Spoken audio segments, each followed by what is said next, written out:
आपका सवाल बहुत अहम है और इसे समझने के लिए हमें कुरान और हदीस की रोशनी में इसका सही जवाब तलाशना होगा।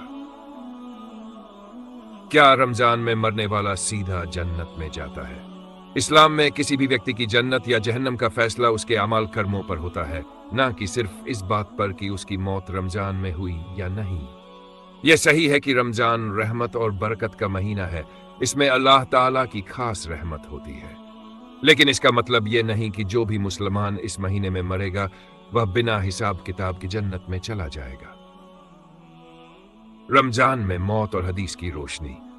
कुछ हदीसों में यह आया है कि रमजान के महीने में शैतान को जकड़ दिया जाता है और जन्नत का मतलब यह नहीं कि गुनाह खत्म हो जाते हैं या सभी मरने वाले जन्नती हो जाते हैं। एक हदीस में आता है, जब रमजान आता है तो जन्नत के दरवाजे खोल दिए जाते हैं, जहन्नम के दरवाजे बंद कर दिए जाते हैं और शैतानों को जंजीरों में जकड़ दिया जाता है। इस हदीस का मतलब यह है कि इस महीने में नेकियां करना आसान हो जाता है और बुराइयों से बचने के मौके बढ़ जाते हैं। लेकिन यह नहीं कहा गया कि रमजान में मरने वाला हर मुसलमान सीधा जन्नत में जाएगा। मौत के बाद का हिसाब किताब। इस्लामी अकीदे के मुताबिक मरने के बाद इंसान को सबसे पहले बर्ज की दुनिया में रखा जाता है, जहां कब्र का अजाब या सुकून मिलता है।